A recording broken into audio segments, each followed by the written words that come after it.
terkadang market maker juga dia menaikkan harga belum tentu dia mengakumulasi. Iya, itu suka ada bid offer palsunya itu gimana tuh biar nggak kena jebakannya itu gimana tuh? Terus aku jadi tertarik banget sama, aku kira kan isinya tadi scalping semua, ternyata ada satu barang yang disimpan buat investing nih. Nah itu kenapa dia bisa masuk stock universe Om Ben sampai bisa high conviction banget? How can you know? Itu kita tuh bisa yakin karena apa? Kita udah menganalisa dan udah dengan analisa yang banyak, ya kan? Jadi misalnya saya kan biasanya pakai bandarmologi, ya lihat broksum seperti itu, lihat volume. Kemudian saya lihat juga terkadang insider info seperti apa yang ada di Stockbit semua ya.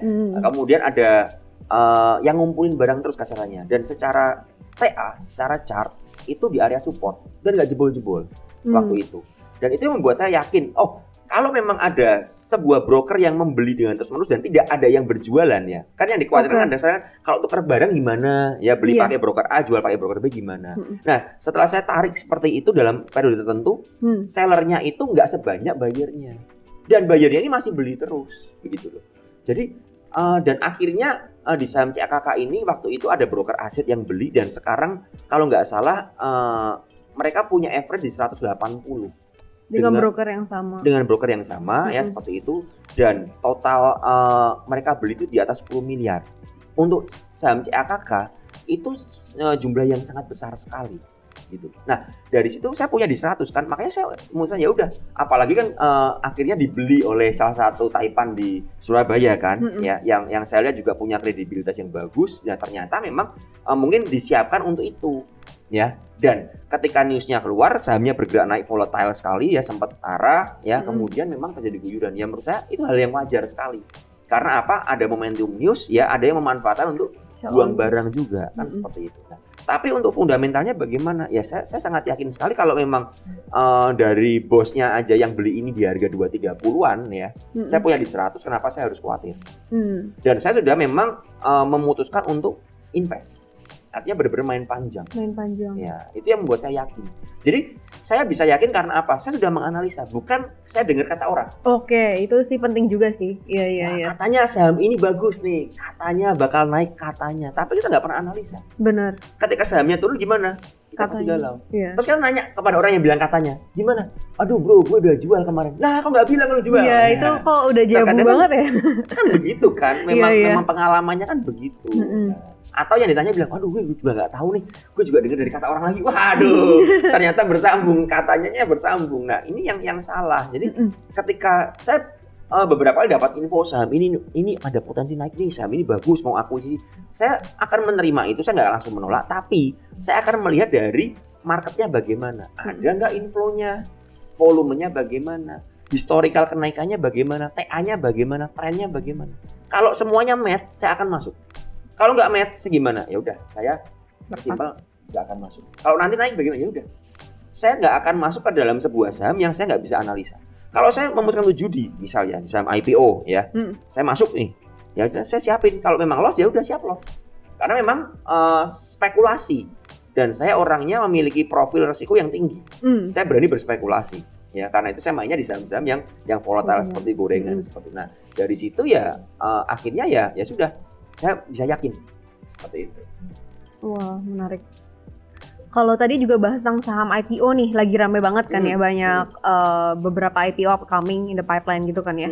Kalau misalnya dari Om Ben tuh cara kan spekulasi, apakah Om Ben join IPO names kah atau kayak itu kan ada susah ya di spekulasi ya kadang ya? Ya. Saya jujur ketika gini. Ini pribadi buat saya ya, jadi personal opinion aja ya. Jadi silakan teman-teman setuju atau enggak ya masing-masing aja. Kalau buat saya gini, ketika marketnya saya menemukan ada sebuah saham yang bisa saya profit ya, winning rate saya tinggi di situ, saya akan menghindari saham IPO dulu. Karena saham IPO kelemahannya adalah kita order, misalnya let's say kita masuk 100 juta, kita belum tentu dapat 100 juta. Betul.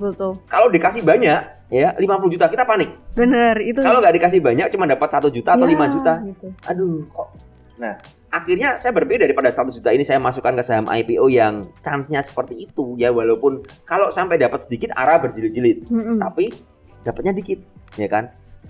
Sementara saya menemukan saham yang memang saya bisa scalpingan ya di pagi hari seperti itu ya saya mending masuk yang bisa scalpingan. Karena saya bisa masuk sejumlah besar dana yang saya memang sudah siapkan. Tapi kalau IPO kan saya dapatnya kan hanya sebagian. Kalau dapat banyak ya, kayak dulu ada pernah dikasih 100% ya. Pesan misalnya 10 juta dikasih 10 juta. Waduh, langsung ARB sahamnya. Nah kan itu sedikit trikinya saham IPO. Ya, kalau teman-teman mau masuk bagaimana nggak apa-apa, tapi ya pastikan membaca prospektusnya. Membaca siapa pemiliknya, ya, siapa di balik perusahaan tersebut. Terus perusahaan ini ada nggak masa depannya, perusahaan ini itu ada nggak secara fisik tuh ada nggak, kemudian IPO tujuannya itu apa, utangnya seberapa dan lain sebagainya, ada nggak kepentingan untuk digoreng dan lain sebagainya, itu yang harus kita ketahui. Nah kalau kita yakin baru kita berani memasukkan sejumlah besar dana yang seandainya kalau dikasih semua kita siap, ya kan? Betul. Pesan 10M ya, dikasih 10M beneran pusing, ya kan? Nah itu nggak boleh, kita harus berani siap resikonya, terima resikonya. Kalau dikasih semua ya bagaimana, ya udah siap. Kalau dikasih sedikit ya sudah. Nah ini yang menjadi dasar untuk waktu kemarin saya beli saham IPO ada alasannya. Misalnya ya waktu itu saya punya sejumlah besar dana yang saya nggak pakai, ya udahlah. Saya mau trading juga nggak tahu trading apa. Akhirnya apa? Saya pasangkan IPO. Ya, siapa tahu naik ya sudahlah, kalau naik, kalau enggak ya sudah. Jadi itu prinsip saya di saham IPO seperti itu. Berarti dari alokasi, uangnya bagaimana, abis itu ngelihat kalau misalnya memang ada opportunity cost yang lebih besar yang bisa kita tradingin tiap hari, mendingan masukin sesuatu yang lebih high conviction gitu ya Om ya? Betul, kalau saya seperti itu. Kalau misalnya dari pandangan Om Ben tuh yang maksudnya smart money allocation tuh kayak gimana? Kayak pinter-pinter untuk allocate money, ditaruh di IPO, ditaruh untuk beli saham gitu? Iya, menurut saya begini, teman-teman ini kan masing-masing memiliki profil risiko ya. Nah itu harus kita ketemuin dulu, kita tuh profil risikonya gimana. Ada orang yang kalau main saham gorengan, scalpingan nggak bisa, deg-degan terus. Ya gimana? Jiper kan? Ya mungkin kalian dananya kegedean di sana, kecilin dana. Kalau masih kecilin masih kok rasanya nggak nyaman ya berarti scalping bukan untuk kalian. Berarti kalian cari ya lebih nyaman lagi. Jadi kan saham kan ada first liner, second liner, sama third liner. Betul. Gorengan di third liner kan rata-rata. Ya mungkin kalau di third liner nggak cocok ya kalian makan second liner. Kalau masih deg-degan lagi mau nyaman ya udah main aja big caps. Yang first liner ya, BBRI, BBCA dan kawan-kawan dan teman-temannya itu. Ada potensi turun, ada, tapi kan jarang sekali ARB kan. Ya naik turun di situ paling 3%, ya 4%, naik juga 1%, 2%, 3%. Kadang-kadang ya ketika lagi kenceng ada momentumnya naik 10%, ya bisa. Nah, itu yang kita harus temuin dulu. Nah, setelah kita ketemu saya itu cocoknya di sini. Nah, baru dibagi dananya. Saya pribadi tidak semua dana saya scalpingkan. Karena kan ada high risk. Ketika marketnya seperti sekarang nggak terlalu ramai, ya saya mengurangi dana. Ya, mengurangi dana untuk scalping, saya pindahin ke swing. Ya, saya pindahin atau saya parkir dananya. Gak saya parkir. Ya, jadi seperti itu. Nah, itu teman-teman harus ngerti market kita tuh bagaimana. Marketnya ini rame nggak? Kalau marketnya kayak sekarang yang terkadang rame, terkadang sepi, yang rame cuma di pagi hari, kemudian sepi sepanjang hari, ya udah, ya jangan agresif. Main aja pagi-pagi, kemudian selesai istirahat. Jadi pintar-pintar kita mengatur. Nah, alokasi dana saya kalau marketnya pas enak-enak buat scalping, saya akan all in semua dana di scalping. Karena memang saya merasa seperti contoh bulan Agustus, September kalau nggak salah. Agustus ya, this year. Itu menurut saya salah satu market yang oke di saham gorengan ya. Hampir semua saham gorengan itu bergerak naik. Nah, ketika saya ngerti seperti itu bagaimana? Ya saya all in terus di saham gorengan. Ya, make money di sana. Nah, kemudian mulai masuk September, Oktober sepi. Nah, gimana sekarang ya? Saya mengurangi posisi. Ya. Nah, dengan kita mengerti seperti itu ya, dari September sampai ke sekarang ini, kan bulan kemarin saya banyak loss-nya. Tapi kalau di total, saya masih profit. Karena apa? Saya mengalokasikan dana tertentu. Ketika marketnya enak, saya agresif. Ketika market enak, saya menahan diri. Sehingga kalau loss gimana? Gak gede loss-nya. Nah, ketika kita agresif, kalau cuan gimana? Cuannya berlipat-lipat. Nah, ini yang mesti kita pintar-pintar untuk mengerti market. Makanya teman-teman, sekali lagi saya bilang ya teman-teman harus terus belajar. Ya, marketnya ini gimana? Kita nggak bisa lawan market. Ya, marketnya oke di saham gorengan ya hajar saham gorengan. Marketnya oke di big caps ya lari ke big caps. Ya kan? Saham gorengan sepi ya jangan masuk saham gorengan dulu. Ya kan? Lari ke yang lain dulu, cari saham-saham kan. Beberapa ada saham-saham proyekan yang tiba-tiba naik terus ya kan, tiap hari naik aja. Nah, main aja di sana. Saya selalu seperti itu. Saya akan mencari di mana marketnya tuh maunya gimana. Nah, kalau kita nggak melawan market, kita ngikutin market ya udah, kita akan bisa mencoba menikmati aja. Begitu. Berarti kuncinya ngeliatin kayak akumulasi sama distribusi dari Yes. total marketnya gimana. Yes. Abis itu kita harus gak boleh ngelawan market gitu. Karena kalau ada yang salah, berarti bukan marketnya yang salah, tapi kita harus koreksi diri gitu ya. Betul. Market itu selalu benar. Market nggak pernah salah. Kita yang salah aja. Kita yang salah menempatkan dana, kita yang salah membuat plan ya, kita yang salah membaca arah market. Seperti itu. Oke, jadi terakhir itu tentang bahas tentang akumulasi dan distribusi ya Om. Biasanya kalau misalnya mau lihat market itu going kemana itu gimana? Lihat untuk akumulasi dan distribusinya itu lihat year to date kah, month on month atau? Tergantung time frame kita. Ya, kalau saya kan memang swing sama scalping, jadi saya nggak pernah lihat narik broksum itu nggak pernah panjang. Oke. Paling dari mana saya mulai menarik broksum? Saya bisa menarik ketika muncul volume. Ya, ketika muncul volume atau ketika ada perubahan tren. Ya, misalnya dari downtrend, sideways ke uptrend. Ya. Nah, itu saya akan cari siapa sih big player yang beli. Karena harga saham bisa bergerak naik pasti ada big playernya, nggak mungkin ya kan? Nggak mungkin kenapa ada volume besar ya? Biasanya volume besar terjadi karena apa? Karena ada transaksi jual beli yang besar juga sehingga membentuk volume di hari itu. Nah itu saya akan cari siapa yang melakukan transaksi itu ya. Dari apa? Dari broker summary ya. Memang kita nggak bisa lihat live di market tapi kita bisa lihat end of day. Betul. Nah dari situ yang menjadi acuan. Oh saya melihat kok ada broker tertentu ini yang terus mengakumulasi misal seperti itu. Tapi nggak ada seller yang masif ya, artinya sellernya juga kecil-kecil. Apalagi broker yang mengakumulasi, broker institusi rata-rata yang jualan broker-broker yang dipakai teman-teman retail, rata-rata kan begitu kan. Nah, saya melihat begitu dan saya cocokkan lagi dengan TA-nya. Risknya bagaimana? Risknya kok menarik, kecil risknya. Kemudian trennya kok bagus ya, trennya jelas, bukan yang trennya yang serampangan, enggak, trennya kok jelas. Nah, gimana? Ya saya akan berani untuk beli di situ. Nah, itu yang saya lihat. Tapi saya juga bisa melihat secara foreign flow. Ya. Dan ini ada juga di Chartbeat juga ya, malah ada indikatornya segala kan di situ di Chartbeat dijelasin juga di situ. Nah, nanti saya akan juga bulan ini saya akan coba buat untuk kontennya ya, untuk bagaimana melihat secara TA chartnya ya pakai foreign flow di situ. Nah, saya untuk foreign flow saya akan pakai di saham-saham yang big caps. Heavily foreign owned ya. Iya. Jadi gimana cara kita lihat ini kepemilikannya banyak kemana antara antara lokal sama asing. Wah kalau banyakkan asing berarti memang market makernya asing berarti. Karena otomatis yang punya banyak barang yang bisa menggerakkan harga, ya kan? Karena mereka bisa menjaga bid dan offernya kan, ya kan? Bid dijaga dengan uang, offer dijaga dengan barang yang dibeli. Nah di situ kan kita bisa lihat, kok ini foreign flow-nya bagus, kok diakumulasi terus, misalnya ya saham perbankannya diakumulasi terus. Nah ini bisa jadi acuan saya. Yang saya gabungkan juga pakai TA. Untuk apa? Untuk saya membatasi resiko di porto saya. Kalau kita hanya lihat secara foreign flow aja, terkadang kita nggak ngerti kita tuh mau nyicil sampai berapa. Nah ini yang jadi masalah kan. Ya, foreign flow-nya bagus, ya kan, akum terus. Tapi kalau harganya turun terus kita bisa nggak nanggung resikonya. Nah ini yang harus kita pertimbangkan. Nah itu saya melihat dari mana? Saya dari TA. Dari situ saya akan membuat trading plan.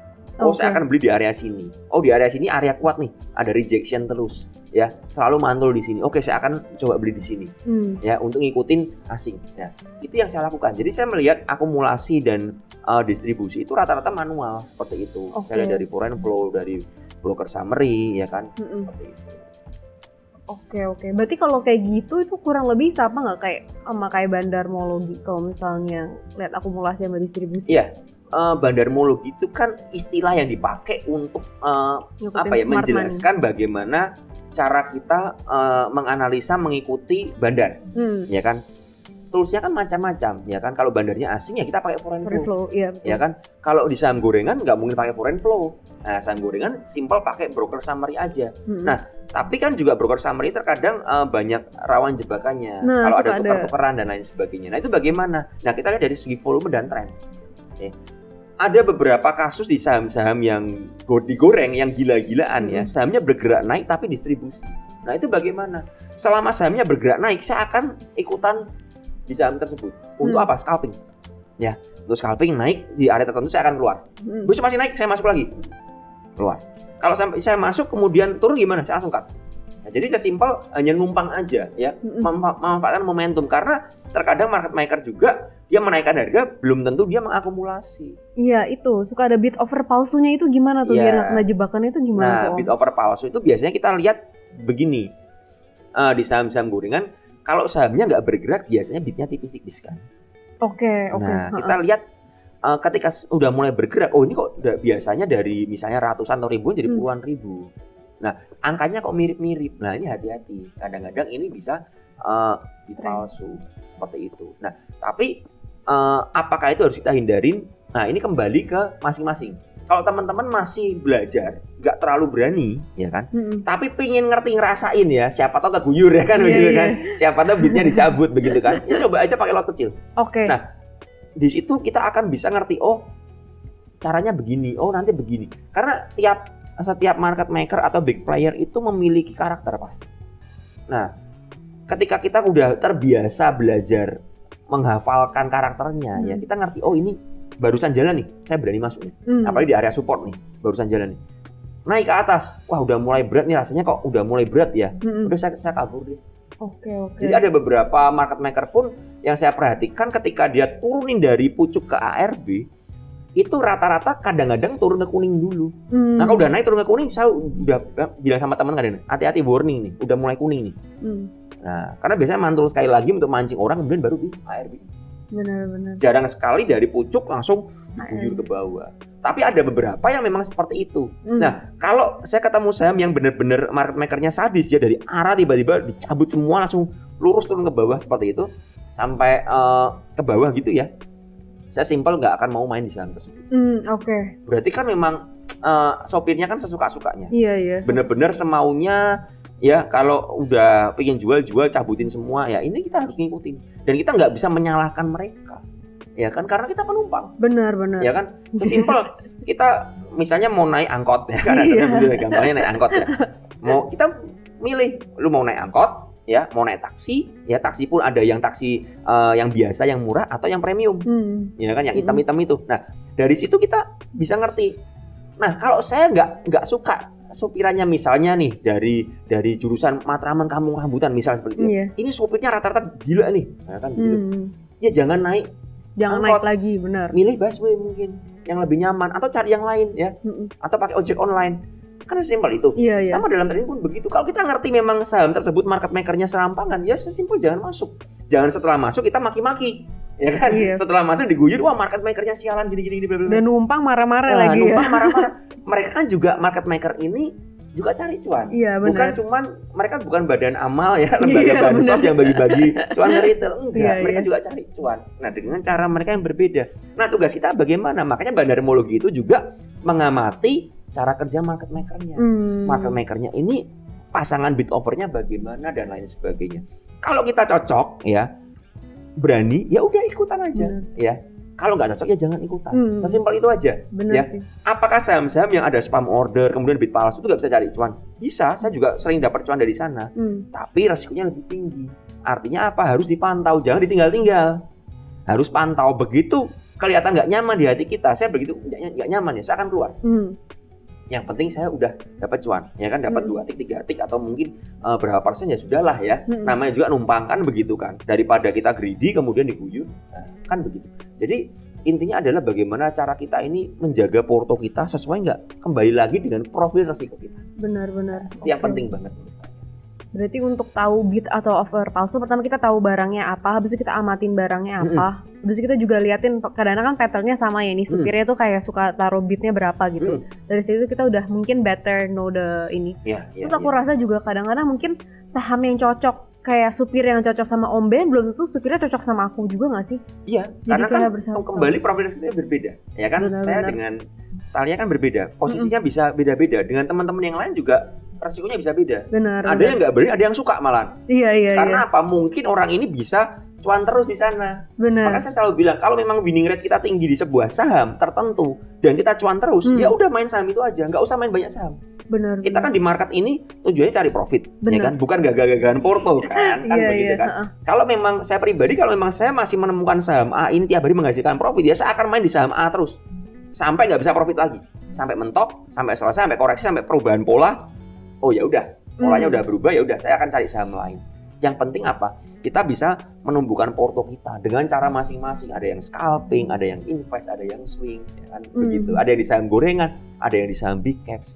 Tergantung masing-masing. Makanya saya juga menemukan beberapa teman yang memang expert di saham gorengan, ada yang ketemu di saham big caps, ada yang cuma pakai foreign flow aja, tapi dia pakai foreign flow dan dia bisa cuan. Ya gimana? Ya nggak apa-apa. Berarti itu dia udah ketemu sistem tradingnya. Ya kan nggak perlu kita saling mencela kan. Aduh, kamu, bener. Wah gorengan tuh apa sih gini-gini. Nah permasalahannya kalau misalnya, wah jangan main saham gorengan loh gini, misalnya gitu kan. Tapi orang ini bisa profit misalnya year to date-nya bisa 500% dari modalnya dia, ya kan? Lah kenapa enggak? Kan begitu, ya kan? Ada orang main saham big caps, tapi di saham big caps dia cuma punya prinsip, saya punya dana gede misalnya seperti itu. Daripada saya masukkan deposito dan lain sebagainya, atau reksadana, saya lebih baik di saham big caps. Saham big caps saya dalam setahun bisa profit 50% porto. Sekarang investasi mana yang dengan dana besar bisa 50%? Ya kan deposito aja nggak sampai segitu, reksadana juga nggak sampai segitu. Intinya apa? Intinya cara kita masing-masing untuk growth porto kita. Nah itu yang lebih penting. Nggak perlu diperdebatkan karena kalau kita mencari perbedaan, orang kan berbeda. Benar. Sesuai dengan kapasitas masing-masing. Makanya lebih enak kan kita, ya udah kalau memang ada expert di saham gorengan, ya udah kalau mau belajar ya di sana. Kalau ada yang expert di saham big caps pakai foreign flow, ya udah belajar di sini. Tapi nggak perlu saling menyerang. Kan begitu kan lebih nyaman, lebih fair kan. Bener. Ada yang pakai fundamental bisa cuan, ya dapat saham beggar, ya nggak apa-apa. Ya saya ketemu teman-teman yang value investing nggak pakai TA di saham downtrend pun waktu itu ada sebuah saham lagi downtrend. Saya secara TA melihat ini sahamnya lagi buangan downtrend ya dan distribusi. Buat dia ini chance untuk beli karena dia lihatnya fundamental ke depannya. Dan ternyata saham yang dia pilih sekarang naik dari harga kalau nggak salah 6.000 sampai 8.000 sekarang. Artinya apa? Analisanya tepat kan? Karena dia secara fundamental. Naiknya kapan? Ya kita nggak ngerti. Time frame-nya panjang. Kan begitu. Nah ini yang masing-masing dari kita harus harus lihat. Jadi buat saya semua analisa baik. Bahkan saya sempat bercanda juga. Kalau kita dengan cara ngitung kancing aja bisa profit, pakai itu aja. Oke. Bener kan? Iya benar. Bener kan? Yang dicari apa? Profit kan? Dan profit yang konsisten. Kalau bisa konsisten dengan cara ngitung kancing ya pakai itu aja. Gak perlu belajar analisa macam-macam. Saya pribadi, saya kalau udah ketemu satu sistem yang benar-benar saya pakem dan saya nyaman pakai, saya akan fokus di sana. Saya akan mengembangkan dan membuat ini lebih tajam lagi. Daripada saya harus belajar dengan banyak indikator. Ya, makin pusing ya berarti kalau pusing. Saya pribadi nggak terlalu jago fundamental. Karena itu saya nggak maksa untuk main di saham-saham fundamental. Saya fundamental ya simpel, lihat laporan keuangan, ya PBV simpel-simpel aja lah ya. Yang penting perusahaannya jelas, prospeknya ada akumulasi. Sesimpel itu aja saya. Jadi saya nggak pernah ngebedah. Wah, saya punya temen yang value investing sampai kalau misalnya di saham CPO ya, saham CPO, dia sampai punya indeks pohon di perkebunannya. Bayangin sampai coba. Ke ladangnya sampai ke ladangnya dia ngerti. Oh ini pohonnya udah tua-tua katanya. Ini perusahaannya jelek nih masa depannya nih. Karena apa? Pohonnya udah tua katanya. Saya baru ada ya indeks begitu. Ternyata ada. Ada. Ya kan masing-masing orang kan berbeda. Bener. Nah itu yang harus kita ngerti. Makanya nggak perlu saling menyudutkan ya. Kita cari aja yang pas buat yang mana, yang nyaman buat yang mana. Untuk bisa dapat profit. Wah, yang penting profit dan kita tahu kita nyamannya di mana ya. Yes, betul banget. Sama mungkin tadi juga Om Ben sempat mention kalau tahun ini tuh udah marketnya udah lebih nggak nyaman gitu ya. Nah kalau misalnya contoh marketnya tuh lagi bearish banget, itu biasanya kalau scalping tuh bagaimana ya Om? Kalau lagi market bearish itu kita harus lihat bearishnya ini secara overall global atau hanya koreksi-koreksi yang wajar. Kalau seperti pandemi kemarin itu crash begitu, gorengan pun akan hancur. Benar. Karena semua orang akan menarik dana dari market, ya kan? Ambil dana dulu. Kalau begitu ya kita simple nggak scalping. Atau scalping mungkin manfaatin pantulan. Contoh misalnya ketika market crash kemarin ya, tiba-tiba saham kayak BBRI open ARB. Nah itu saya kadang-kadang malah masuk di ARB. Momentum. Mantul 2% jual. Oke. Asal udah cuan udah jual tapi karena ketika saya melihat marketnya masih berat, ya saya ambil pendek-pendek aja ya. Dan saya scalpingnya juga di big caps waktu itu. Karena di saham gorengan malah ARB terus. Tapi saham big caps ketika dia open gap down begitu, pasti akan ada pantulan. Nggak mungkin saham BBRI langsung kekunci. Di awal tuh nggak mungkin. Pasti akan kebuka, mantul 2 tick. Nah itu yang saya manfaatkan. Ya jualan. Kalau teman-teman nggak bisa manfaatin begitu bagaimana? Ya sesimpel jangan trading. Keluarin cash dulu. Tujuannya apa? Ketika udah di bottom, udah ada akumulasi lagi yang di bulan Mei ya, mulai udah di bottom seperti itu, kita masuk lagi. Nah, kita dapat profit lagi kan begitu. Kita mengamankan dana dulu supaya apa? Kalau kita udah narik dana, psikologisnya juga aman. Ya kan? Kalau kita lihat porto kita merah, jadi apa? Stres kan? Bener, makin kayak kadang emosi makin memacu gitu dan kan ya. Dan pasti akan takut, semakin panik kan? Semakin panik lihat market dan semakin panik itu kita semakin nggak bisa lihat opportunity. Kalau kita punya cash, kita nggak panik, kita bisa lihat chance kita bisa masuk ya. Tapi kalau kita udah nggak punya cash, diporto semua dan nyangkut semua, ya gimana? Benar-benar. Itu yang bagaimana cara kita memanage porto aja. Berarti kalau bearish, lihat bearishnya nih koreksi sehat atau memang lagi market dari makronya nih kurang bagus gitu. Habis itu dari situ baru mainnya jangka pendek-pendek aja berarti ya? Iya. Sama kalau misalnya memang yang mentalnya jiper sama nggak bisa trading, mendingan tarik cash dulu berarti ya? Mendingan istirahat dulu. Oke. Wah udah baik banget sih dapat tips and tricks nih dari Om Ben. Apakah ada tips and tricks tambahan nggak nih? Atau biasanya Om Ben tuh sebelum scalping gitu malam sebelumnya tuh apakah do any trading planning kah atau belajaran? Iya. Karena ketika saya nggak menganalisa itu biasanya ngeblank besoknya kan mau trading apa. Tapi ketika kita sudah contoh hari ini tadi kan saya di kantor tadi di kantor trading kan. Kenapa saya seperti itu? Karena sudah lihat dan saya fokus pagi saya akan masuk ini dan saya yakin dan dapat profit. Setelah profit gimana? Ya udah selesai. Ya, apalagi kita bikin podcast begini udah nggak trading lagi. Jadi cuma trading pagi aja. Nah ini yang harus kita atur strateginya.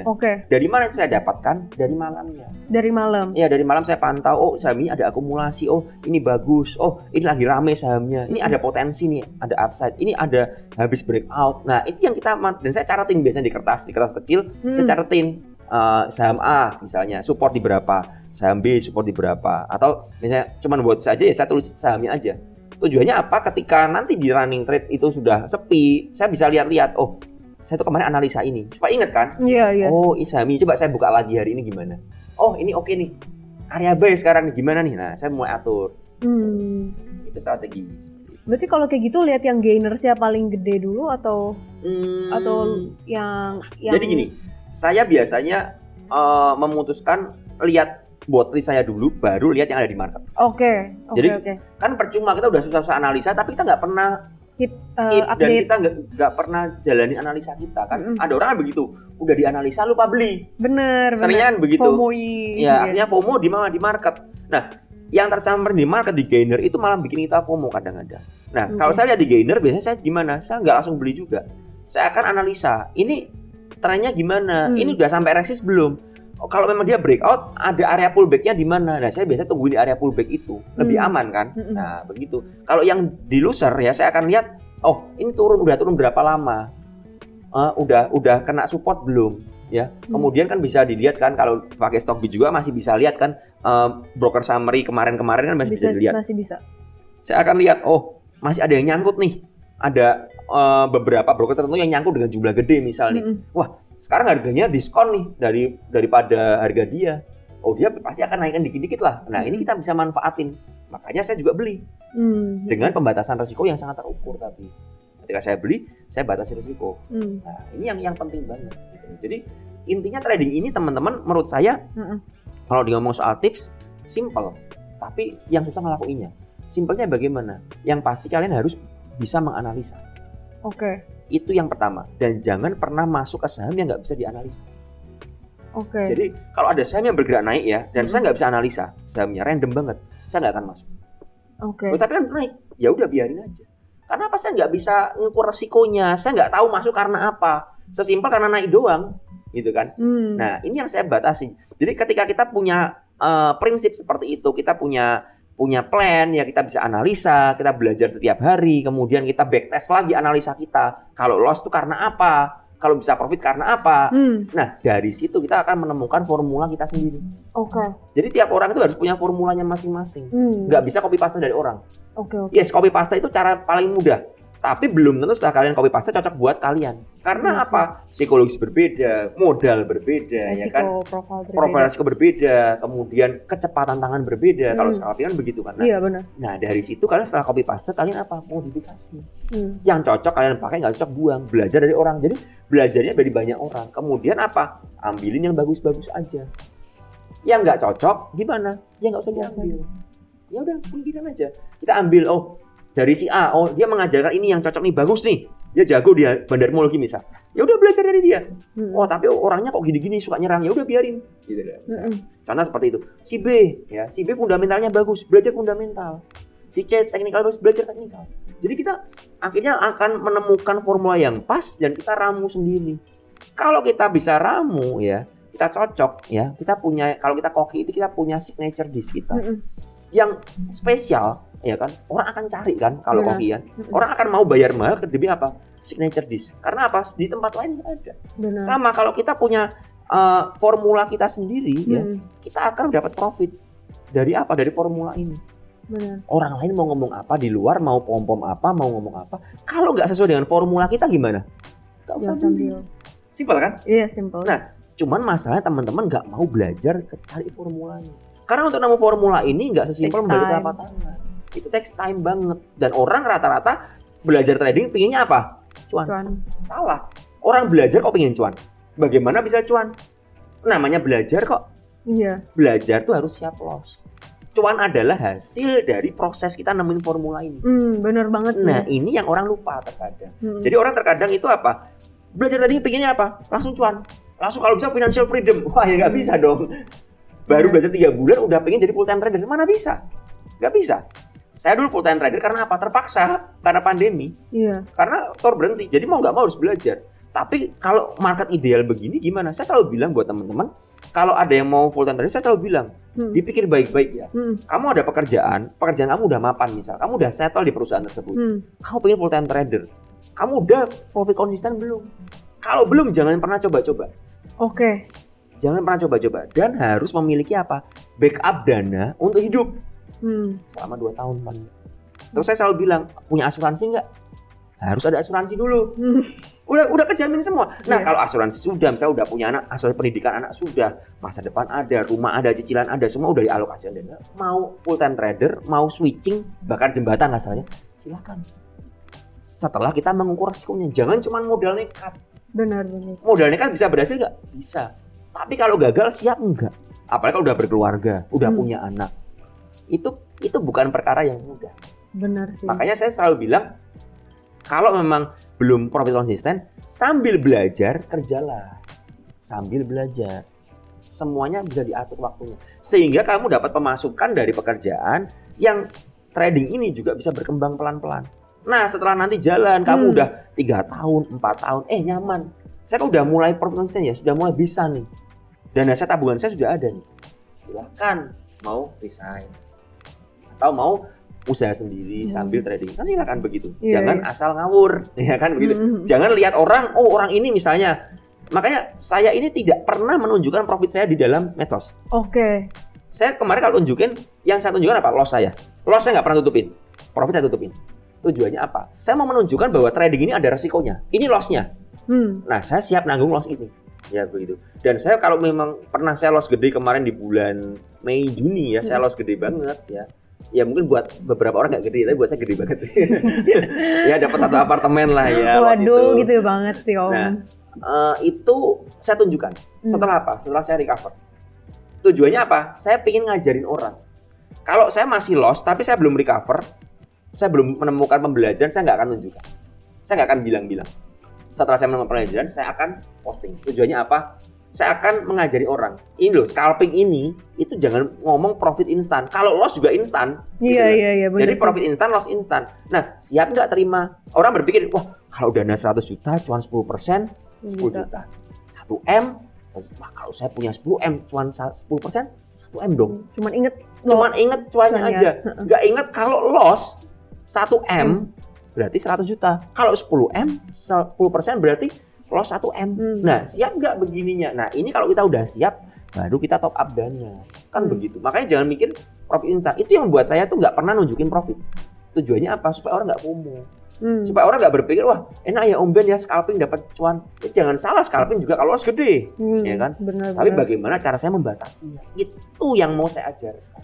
Ya kan? Benar. Jadi benar-benar teman-teman harus mengukur semuanya. Ya, jadi tujuannya supaya nggak FOMO aja sih. Saya karena begini ya. Kenapa saya melakukan itu akhirnya? Gara-gara saya waktu di pandemi itu saya menemukan banyak orang ya yang nggak ngerti apa-apa, punya dana besar, masukin. Akhirnya loss gede. Bahkan saya kemarin sempat bertemu seseorang ya, yang memang orang ini cukup kaya, dananya berlimpah. Dia sudah berumur, dia pingin pensiun dengan dana tersebut. Akhirnya dikelolain orang. Setelah saya lihat portonya, sangat mengerikan sekali. Oh my god, itu dana pensiun lagi ya? Dana dia ya itu saya sampai bingung juga. Ini solusinya gimana? Karena menurut saya mungkin 75% harus cut loss semua. Oh no. Tapi kalau kita ngomong dengan dana yang besar, saya kadang-kadang nggak tega. Iya. Saya selalu bilang sama orangnya, kalau saya pribadi ya ini mohon maaf harus di-cut. Tapi untuk urusan cut atau enggak ya saya kembalikan. Kalau cut ya nanti dialokasi ke dana lain. Dan saya selalu bilang kalau udah loss segitu gede, ya misalnya portonya udah loss 80% dari porto, untuk recovernya itu takes time. Nggak bisa instan. Karena yang diperbaiki bukan cuma porto, tapi psikologis. Benar. Tapi analisa kita. Berarti ada yang salah dong kalau kita memang sampai loss 80% dari porto. Kan begitu. Itu banyak hal yang perlu diperbaiki. Dan membangun itu butuh waktu. Merusak sekejap, ya kan, bangunan mau dirobohin bom aja selesai, roboh, ya kan, untuk ngebangun gedung, ya kan, yang misal 30 lantai pencakar langit, itu butuh waktu, dan itu butuh effort yang gede. Makanya saya selalu bilang teman-teman, ingat kalau trading kita ini pakai duit beneran, yang kita mungkin bekerja itu pasti berjuang semua, nggak ada yang petik uang di taman kan, ya kan, di kebun kita ada pohon duit kita petik kan nggak ada. Makanya kelola dengan bijak, ya, belajarlah dengan bijak, jangan asal pengen cepet kaya, nggak ada yang namanya kaya instan. Kalau ada orang yang kaya instan tuh hanya kebetulan, itu mungkin 1% aja, luck aja menurut saya. Dan semuanya butuh proses. Dan saya sangat percaya ketika kita mendapatkan sesuatu dengan proses, maka kita akan lebih bisa menghargai dan menjaga apa yang kita dapat. Benar. Wah gila sih, benar-benar eye opening banget. Selama ini kayaknya di mata orang tuh kalau scalping tuh kayak bisa dibilang kayak cuan instan, tapi kayak the way that Om Ben say it, kayak di balik itu Om Ben juga udah belajar lama banget, dan juga nggak semuanya tuh cuan juga bisa loss gede banget sih. Ya, saya lupa bilang, saya 2 tahun belajar tuh nggak cuan. Year to date-nya loss. Year to date dari untuk 2022 ini. 2018 itu saya loss. Oh ya, baru bangun 2019 baru cuan. Tapi nggak bisa nutupi loss-nya. 2017. Baru 2020 pandemi ini baru ketutup semua. So life is like a lifelong learning lah ya, dan cannot stop. Jadi kalau misalnya ketika kita merasa oh kita udah cuan dan kita udah pinter, itu ketika kita harus push ourselves even better sih. Karena begini ya, saya sendiri pribadi terkadang itu merasa nyaman dengan keadaan. Aduh, udah enak nih, udah mantep. Itu yang membuat saya loss besar di bulan Juni. Oke. Ketika saya bulan April, Januari, Februari, Maret, April saya profit gede dengan dana gede. Kemudian masuk Mei, marketnya sepi, saya masih agresif dan masih pede. Itu titik gimana saya loss gede. Dan dari situ saya belajar ternyata kita nggak boleh overconfidence. Benar. Kita harus terus lihat. Dan saya selalu bilang begini, tenang, setiap hari itu kita akan punya waktu untuk apa? Untuk cut loss lagi atau untuk cuan. Jadi hari ini cuan, besok belum tentu cuan. Hari ini cut loss, besok belum tentu cut loss. Ya kan? Jadi sistemnya circle dan itu kita harus hati-hati. Ya. Oke, menarik. Berarti harus disiplin, itu kuncinya ya guys. Betul. Oke, thank you banget Om Ben. Sampai ketemu di acara Stockbit Talk eksklusif selanjutnya. Dan jangan juga lupa untuk nonton Stockbit Academy. Oke, bye.